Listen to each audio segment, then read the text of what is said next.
en Mancera, en el convento de Nuestra Señora de la Carmen y de San Juan de la Cruz. Estamos para hablar con el padre Rafael Pascual, a quien voy a saludar. Hola padre, ¿qué tal está? Muy buenas. Muy buenos días, buenas tardes. Y muchísimas gracias, de verdad, por atendernos durante unos minutos. Estamos aquí invitados también por el alcalde de Mancera, Juan Carlos Zaballos. Hola Juan Carlos, ¿qué tal? Muy buenas. Hola Miguel, ¿qué tal? Buenas tardes. Muchísimas gracias. Vamos a hablar enseguida con el padre Rafael de lo que supone este convento, este monasterio de las Madres Carmelitas, pero para Mancera también es un lugar muy especial, ¿no? Pues desde luego que es un lugar muy especial, es un lugar, yo lo he dicho muchas veces, especial por la historia que tiene, ¿no? En este mismo lugar se erigió el primer convento de los Padres Carmelitas Descalzos, la fundación de San Juan de la Cruz. Es cierto que aquella primera fundación, venían de estar aproximadamente año y medio en Duruelo, y vía el señor de Mancera, que entonces era vecino, que convenció a San Juan de la Cruz, probablemente también a Santa Teresa, para que trasladaran aquí aquella primera fundación. Con lo cual, por supuesto que es un lugar muy especial, no para los manceranos, también para los carmelitas, también lo fue para San Juan de la Cruz y para Santa Teresa. Hoy recordemos que aquella semillita que plantó Juan de la Cruz en forma de nueva orden de carmelitas descalzos está representada ni más ni menos que en 70 países, porque tienen, fundaciones en 70 países. Con lo cual, sí, es un lugar histórico, es un lugar muy especial. Aquí estuvo San Juan de la Cruz aproximadamente un año y tiene su peso específico. Y por supuesto también tiene su peso específico en la actualidad, porque nos acompañan personas tan sumamente importantes y tan preparadas como lo es el padre Rafael Pascual, absoluto experto en la síndone, en la sábana santa, y es una suerte que personas como ellos pues nos visiten y vengan a retirarse y a descansar a este lugar tan especial. Pues hablamos con el padre Rafael. ¿Qué importancia cree usted que tiene este lugar para la Iglesia de hoy? Pienso que es un lugar muy importante porque de la oración que viene de este convento, pues vienen muchas gracias por parte de Dios. Es un lugar que parece escondido y sin embargo es fundamental, porque la Iglesia necesita de la oración de las almas contemplativas, y aquí tenemos este convento que desde hace ya bastantes años, desde 1944, pues tiene esta comunidad tan hermosa de hermanas carmelitas que tienen como misión rezar por la Iglesia y rezar especialmente por los sacerdotes.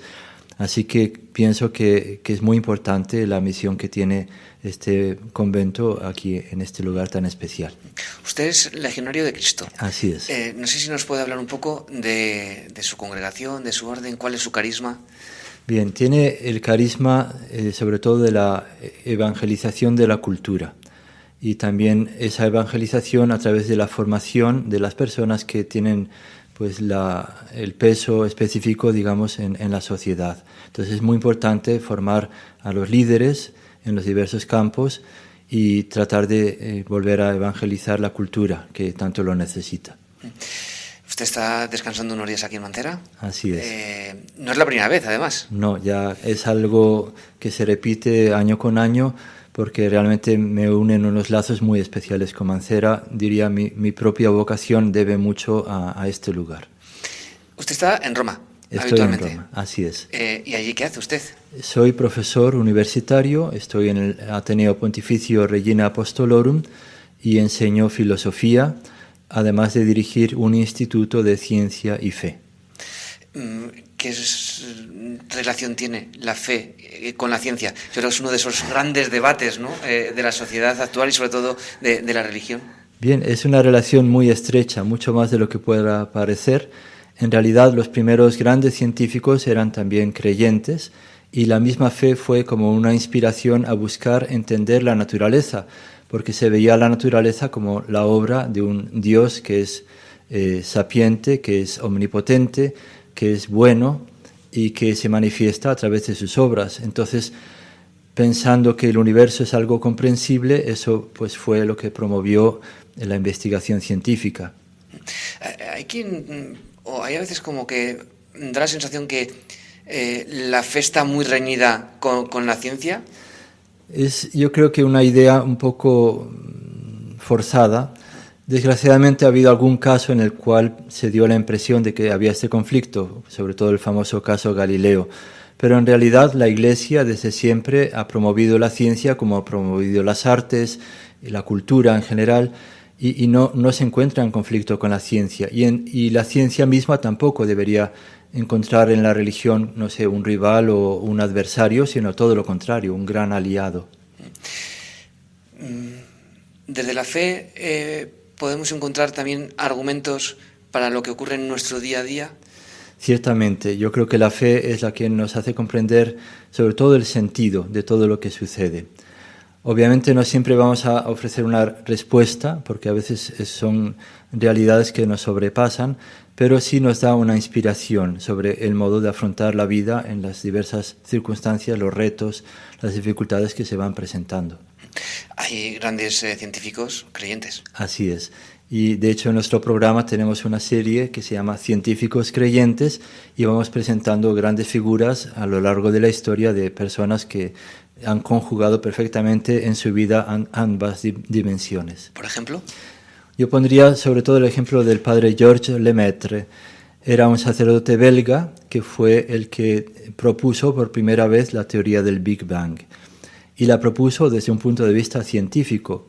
Y él decía, le entrevistaron una vez que ya se hizo más o menos famoso por esta teoría, que él pensaba que había dos caminos para alcanzar la verdad, que serían el de la ciencia y el de la fe, y él escogió seguir ambos, ¿no? Y nunca encontró un conflicto en este propósito de seguir los dos caminos, y siempre vio que caminaban paralelamente, sin problemas. Otro ejemplo de lo que estamos hablando es, por ejemplo, y de lo que usted también hablaba, la apuesta de la Iglesia, del Vaticano, por la ciencia. Por ejemplo, creo que uno de los mayores telescopios del mundo está allí, ¿no? De investigación, de trabajo que se realiza, ¿no? Bueno, en el Vaticano se tiene lo que se llama el Observatorio Astronómico Vaticano, que inicialmente se encontraba en los Estados Pontificios, luego por cuestión de contaminación luminosa lo tuvieron que mover a Castel Gandolfo, y finalmente en Estados Unidos hicieron una fundación para poner un telescopio en un complejo de telescopios en Arizona. Y además también el Vaticano tiene la Academia Pontificia de las Ciencias, que es muy prestigiosa, donde se encuentran muchos premios Nobel, y que pues a lo largo de los años ha ido produciendo grandes congresos y diversas iniciativas de valor internacional. Igual que muchas veces en estos pequeños gestos, en estos pequeños lugares como Mancera, tenemos la Iglesia viva, muchas veces escondida. En Roma también me da a mí la impresión que muchas veces no conocemos de verdad lo que allí se hace. Vemos al Papa, le escuchamos, pero allí la Iglesia también, ustedes hacen muchísima tarea pastoral, evangelizadora, de estudio, ¿no? Así es. Sí, y incluso tenemos iniciativas, es interesante, en las cuales tratamos de unir fuerzas entre las diversas universidades, porque en Roma tenemos muchas universidades pontificias y ya se han organizado varios programas que son conjuntos. Por ejemplo, tenemos uno sobre el tema del ambiente, ¿no? Muy interesante, otro sobre el tema de la mujer en la Iglesia, otro también sobre el tema de Santo Tomás de Aquino, ¿no? Por ejemplo, o también sobre el tema de ciencia y fe. Hemos hecho un programa en el cual colaboraban bien 7 universidades de Roma. Lo del estudio, esto es algo al que hay que dedicarle mucho tiempo. Uh-huh. Creo que usted, aprovechando además su visita aquí en España, está participando en un encuentro, ¿me contaba? Sí, he estado en un seminario de formación para profesores de colegios sobre fe y ciencia en la educación. ¿Y qué tal? Estuvo muy interesante, hubo participación también de la Universidad de Notre Dame de Estados Unidos, vino un especialista en este tema y varios otros profesores, y hemos ido presentando diversos temas que son pues de gran actualidad, ¿no? En la educación también se ve este diálogo fe-cultura, sobre todo me imagino más en los colegios religiosos, ¿o no? Pues eso es lo que tratamos de hacer, y creo que es una exigencia que los mismos profesores se dan cuenta que tienen que afrontar tarde o temprano, porque si no existe como el peligro de escuchar una cosa en las clases de religión y otras en las clases de biología o de física, ¿no? Entonces los mismos alumnos se encuentran un poco en dificultad diciendo, ¿cómo vamos a poner las dos cosas juntas cuando parece que se están contradiciendo? ¿Y cómo se puede hacer eso? Bueno, lo que se tiene que hacer es dar una formación también de carácter religioso a los profesores de ciencias, así como una formación de tipo científico a los profesores de religión, para que puedan establecer ese diálogo entre las dos dimensiones. Usted es uno de los expertos en la Sábana Santa. Uh-huh. ¿Cómo descubrió usted la Sábana Santa? Bueno, es una historia bastante larga. Yo recuerdo cuando era novicio, apenas dando mis primeros pasos en la vida consagrada, salió un libro que tenía como título El último reportero, y estaba escrito por un sacerdote salesiano, Luis Carreño Echeandía, que presentaba los últimos estudios en su tiempo sobre la Sábana Santa. Estamos hablando del año 1977-78, por ahí. Entonces ya fue mi primer contacto, digamos, con la Sábana Santa, y a lo largo de los años han presentado como diversas ocasiones en la Providencia para encontrarme con personas que eran expertas y que me fueron introduciendo cada vez más, e incluso con iniciativas que fueron surgiendo. Una de estas iniciativas se tuvo en el año 2006, que fue una exposición sobre la Sábana Santa, que fue hecha con la colaboración de un equipo de expertos y también de profesionales en el campo de las exposiciones, y que comenzó a difundirse en diversos países. La primera se hizo en Jerusalén, la segunda la hicimos en Roma, luego hicimos en México, Estados Unidos, Portugal, Holanda, también en Brasil, en Chile, etc. Y sigue expandiéndose. A lo mejor estamos hablando de la Sábana Santa y hay alguien que nos está escuchando y que lo dudo, pero a lo mejor se está preguntando, bueno, pero ¿qué es exactamente la Sábana Santa o qué entendemos por la Sábana Santa? Bien, la Sábana Santa, según la tradición de la cual nos hablan los mismos evangelios, fue el lienzo con el cual los discípulos de Jesús cubrieron su cuerpo cuando lo sepultaron después de morir en la cruz. Nos hablan los evangelios sinópticos que José de Arimatea, que era un hombre rico, que era discípulo de Jesús, compró un lienzo, y nos da a entender un lienzo pues bastante valioso en cuanto al costo que tenía, para cubrir el cuerpo de Jesús y de ponerlo en el sepulcro. Y San Juan también nos habla de la experiencia cuando fueron los discípulos, después de la noticia de la resurrección, hablan del sepulcro vacío, pero yo digo que no estaba tan vacío porque dentro encontraron precisamente los lienzos que yacían y estaban simplemente donde había quedado el cuerpo, pero ya no estaba el cuerpo. Y eso fue para ellos como la señal de que Jesucristo había resucitado. Detrás de la Sábana Santa hay muchos enigmas. Así es. ¿Cuáles destacaría usted? Bueno, el principal es cómo se ha podido formar la imagen que se observa en la Sábana Santa. En la Sábana Santa podemos ver las manchas de sangre que nos manifiestan lo que sufrió la persona que fue cubierta por este lienzo, que casi tenemos la certeza que fue Jesucristo, no puede ser otro.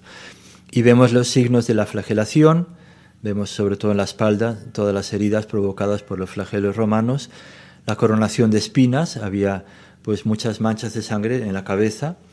Luego vemos también las heridas provocadas por los clavos en las muñecas y en los pies, y vemos la gran herida, la mancha de sangre más grande de la herida del costado. Pero lo que los científicos no son capaces de explicarse es cómo se ha formado también la impronta de todo el cuerpo, sea de la parte frontal que de la parte dorsal, porque la Sábana Santa cubría por debajo y por encima ese cuerpo, y la imagen ha quedado impresa en la Sábana Santa. Y han hecho estudios y todavía no han encontrado una explicación de cómo se ha podido formar esa imagen. No sé si vivimos en una sociedad de mucha incredulidad. ¿Nos cuesta creer las cosas? Sí, y precisamente, no sé cuándo será transmitido el programa, pero hoy es la fiesta de Santo Tomás Apóstol, el discípulo o el apóstol que dicen incrédulo, pero en realidad yo digo que es creyente, ¿no? Tuvo su dificultad, su crisis, pero pues Jesús vino al encuentro para confirmarlo en la fe. Y yo pienso que la sábana santa es casi como esa prueba, ese signo que el Señor hoy también nos ofrece a aquellos que pedimos pruebas. Y como para decirle, como con Santo Tomás, ¿no? Aquí están mis heridas de los clavos, aquí está la herida al costado, mete tu mano. Pues casi la sábana santa nos permite hacer algo semejante, ¿no? Al hombre de hoy que pide pruebas, pues el Señor casi nos dice, bueno, aquí está la sábana santa, si tú quieres, ahí la tienes y puedes confrontarte con ella y ver si ella te da la respuesta a eso que estás buscando. Le voy a pedir ahora un consejo casi personal. Sí. Un día en el grupo de catequesis con los niños de primera comunión, Sí. no sé cómo salió la conversación, que salió Sí. la sábana santa. Sí. Alguno de ellos se mostraba incrédulo. ¿Cómo podemos explicar a los niños que existe una sábana donde está reflejado lo que sería el cuerpo de Cristo y que está ahí y que es verdad? Vamos. Claro. Bueno, yo creo que es muy importante en la catequesis también tratar este tema. Y nosotros estamos tratando de ofrecer una especie de programa también a nivel educativo de cómo presentar la sábana santa a los niños. Es un proyecto muy interesante que estamos ya desarrollando con diversos expertos y ya tenemos incluso algún proyecto piloto, ¿no? Entonces, lo primero, decirle, mira, en el Evangelio nos habla de esa sábana, entonces tenemos una noticia de primera mano de que existió esa sábana. Es verdad que en la historia no tenemos siempre todas las pistas en dónde estuvo, quién la conservó, etcétera, pero pues el hecho es que esta sábana ahora se encuentra en Turín. Y aquí está la imagen, tú la puedes observar, y si te das cuenta, pues lo que vemos en la sábana santa corresponde con bastante precisión a lo que nos cuentan los evangelios, ¿no? Y pues ha habido científicos que la han estudiado y han quedado sorprendidos de una imagen que ellos mismos no son capaces de explicar. ¿Usted ha visto la sábana santa? Sí, la he visto varias veces directamente, sí. ¿Qué sensaciones le da en lo personal? Sí, es una sensación, yo diría, de mucha fe, porque uno se encuentra ante la reliquia que yo considero más importante. ¿Por qué? Porque es verdad, está la reliquia de la Santa Cruz, ¿no? Que se encuentra pues, en muchos lugares porque la han troceado, ¿no? Pero la sábana santa está prácticamente íntegra, en primer lugar. En segundo lugar, tiene manchas de sangre que no se ven en la Santa Cruz y tienen sobre todo la imagen de Cristo. Entonces no hay comparación, no existe otra reliquia tan importante como esta. Y por lo tanto, al encontrarme delante de la sábana santa, pues es el objeto que ha estado más cerca del Señor, y no solo en cualquier momento, sino en el momento central de su vida, que fue la Pascua. Porque en la sábana santa vemos los signos de la pasión del Señor, de su muerte, evidentemente, pero también de su resurrección. Por eso estar ante la sábana santa para mí fue un momento muy importante que realmente me dejó una impresión muy profunda. ¿Se puede visitar? Pues desgraciadamente no. Ahora se encuentra en una especie de urna, pero está cerrada, no está a la vista. Se puede ver dónde se encuentra la urna y hay un letrero que dice adoramos tu santa síndone, Señor, pero no se puede ver. La cuidan porque es un objeto muy delicado en el sentido de que si se expone a la luz, eso puede provocar que la imagen pierda el contraste y por lo tanto se vea menos. Entonces por eso la cuidan y solo en algunos momentos especiales la ponen ya a la presencia de los fieles. No, lo decía porque a lo mejor era un lugar que había que visitar más y conocer más, ¿no? Efectivamente, es lo que yo digo. Pero bueno, de alguna manera estamos tratando de suplirlo precisamente con las exposiciones que presenta la Sábana Santa, donde tenemos una reproducción muy fiel, 1 a 1, de modo que podemos verla con bastante detalle. Y ahora aquí en España puedo decir que tenemos una exposición en la Universidad Francisco de Vitoria que acaba de inaugurar, se encuentra en la nueva capilla universitaria y tenemos el proyecto de tener otras muchas exposiciones permanentes e itinerantes. Al final, esto también es fe. Claro, siempre hace falta el paso de fe. Y es lo mismo que le pasó a Tomás, ¿no? Porque me has visto, has creído. Son dos pasos distintos. Están los signos que el Señor nos ofrece, pero el paso de la fe es otro paso que hay que dar más allá. Y ahí uno es libre siempre. Uno puede aceptar o puede rechazar ese signo. Obviamente la fe es también un don de Dios, pero que uno tiene que acoger. Entonces, sí, siempre está la libertad. El Señor siempre respeta nuestra libertad, nos ofrece los signos, las pruebas, pero uno tiene que dar ese paso. Le hacía esta pregunta porque, sobre todo en algunas sociedades, se critica la fe, la religión, como que está mal visto creer, ¿no? Sin embargo, los que creemos nos sentimos felices, ¿no? Claro que sí. Sí, yo he escuchado un sacerdote que trabajaba en el Observatorio Astronómico Vaticano, que es ya muy mayor, que decía que, por ejemplo, en el caso de la ciencia, un científico que es creyente tiene como una marcha más, ¿no? Como un coche que tiene una marcha más, ¿no? ¿Por qué? Porque tiene la fe que también lo anima a seguir investigando, a seguir descubriendo pues, la sabiduría, la inteligibilidad que tiene la naturaleza como obra de Dios. Entonces yo creo que el creyente tiene como más recursos incluso para afrontar la vida que una persona que no cree. De la charla que estamos teniendo, padre, me está dando la impresión de que a lo mejor no somos muchas veces conscientes de la importancia que tiene el conocimiento y la educación. Así es. Y eso es fundamental. Y creo que ese ha sido un poco el problema que encontramos en la cultura contemporánea.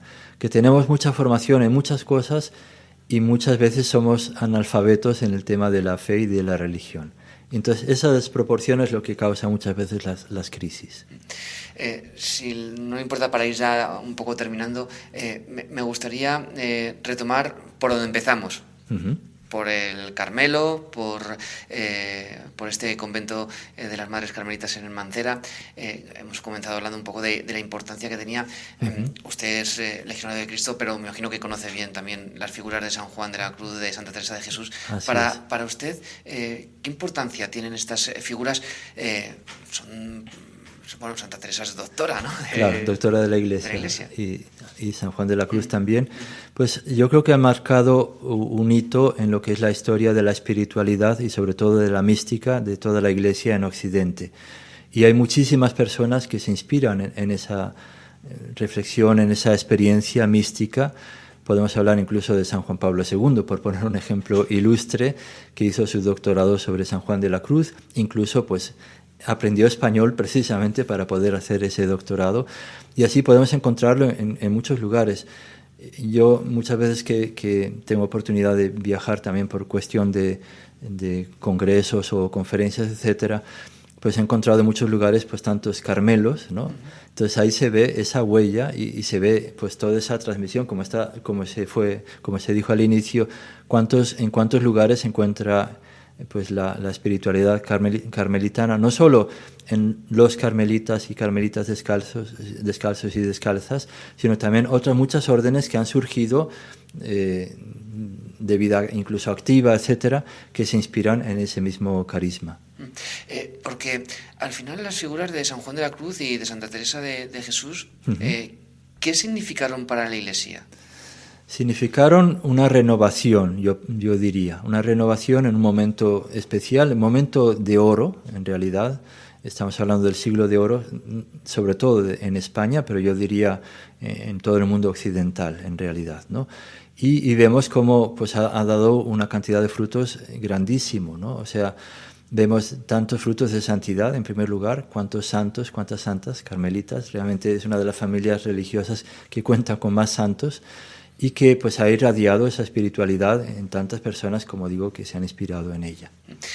Deberíamos también, dentro de este proceso que estamos hoy hablando, también leer, ¿no? A Santa Teresa y a San Juan. A lo mejor sí. Es una asignatura que tenemos pendiente. Realmente.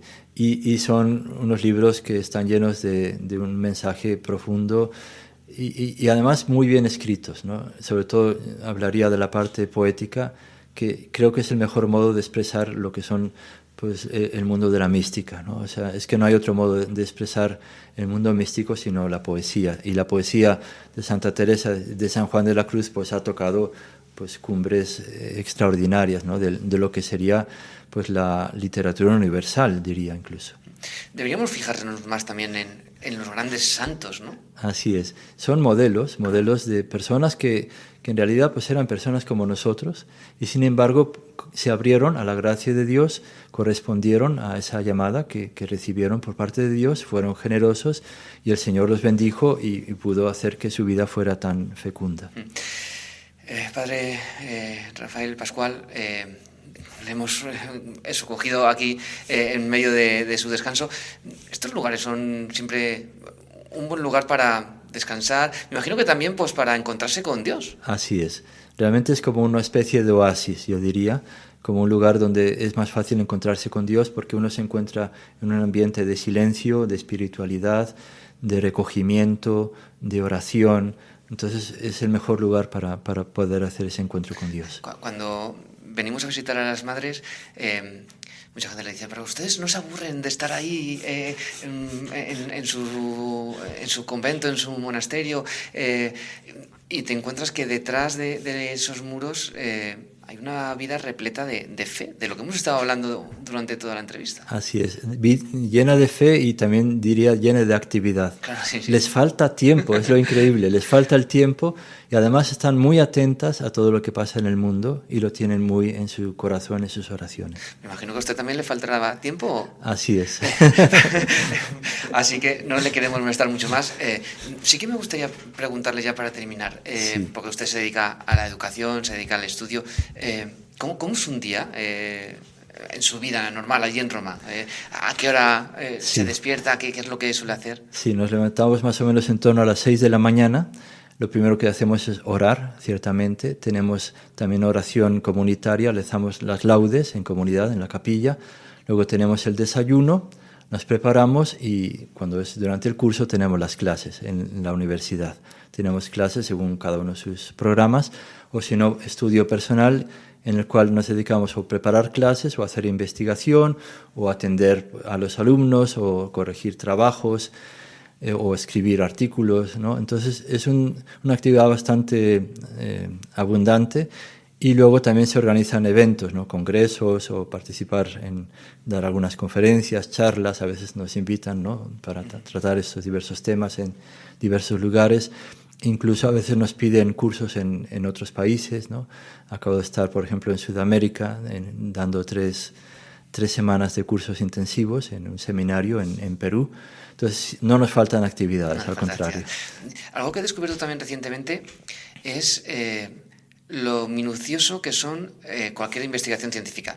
En mi caso, un TFG, que es algo muy sencillito, el trabajo de fin de grado, sí. Pero he puesto en valor el trabajo que hacen los profesores, que muchas veces decimos, bueno, dan 2-3 horas de clase a la semana o al día, depende, me imagino, también en los semestres, sí. Pero luego hay un trabajo de investigación, de trabajo con los alumnos, de conocimiento con otros compañeros. Ustedes están todo el día prácticamente estudiando, investigando. Así es. Es un trabajo bastante abundante, sobre todo cuando tenemos un número consistente de alumnos y uno tiene que guiar los trabajos, corregirlos, evaluarlos. Entonces, realmente sí, es mucho trabajo, pero también es muy hermoso porque uno trabaja con las personas, ¿no? Y va viendo también la satisfacción de ver los frutos, ¿no? De lograr, sobre todo cuando hay un trabajo muy bien hecho y es una satisfacción. Hace poco me tocó, teníamos una especie de defensa o de discusión de un trabajo final y fue un trabajo excelente, además sobre un tema muy de actualidad que es el metaverso, ¿no? Hice una exposición, 20 minutos sin mirar un solo papel, con una claridad y un orden impresionantes. O sea, los que éramos miembros del tribunal quedamos los tres sorprendidos y hubo una nota máxima por unanimidad. Y además con una alegría, ¿no? Cuando uno puede poner la nota máxima, es la máxima realización de un profesor. Decía lo de minucioso porque, volviendo un poco a todo lo que estamos hablando hoy, detrás de la ciencia hay un trabajo minucioso, con comprobaciones, comprobaciones, es decir, antes de que se publica algo, ustedes lo argumentan, Claro. y hay un estudio muy extenso, ¿no? Así es. Entonces sí, es un trabajo bastante arduo a veces, pero también apasionante. Cuando uno se va metiendo y va descubriendo que van saliendo cada vez más cosas, como que uno también se entusiasma y le va llevando cada vez más lejos, pero sí, hay que ser muy precisos. Insistimos mucho en esto, la metodología, en el rigor, en la argumentación, pero también el poner las fuentes, las referencias. Sí, es un trabajo que hay que llevar a cabo de modo Deberíamos serio. hacerlo todos de vez en cuando. Así que, Muy Padre bien. Rafael Pascual, ha sido todo un placer hablar con usted, hablar de la Sábana Santa, hablar también de lo que es ese diálogo fe y ciencia, del que apuesta también el Papa Francisco, ¿no? Así es. Y bueno, todos los pontífices. Yo Así creo es. que nuestros últimos papas todos han apostado por ese diálogo Así fe, es. cultura, fe y ciencia, y también por haber conocido un poquito más su experiencia con la Orden del Carmelo y específicamente con este monasterio de Nuestra Señora del Carmen y de San Juan de la Cruz en Madrid Abajo. Ha sido todo un placer. Muchísimas gracias. Igualmente. Muchas gracias.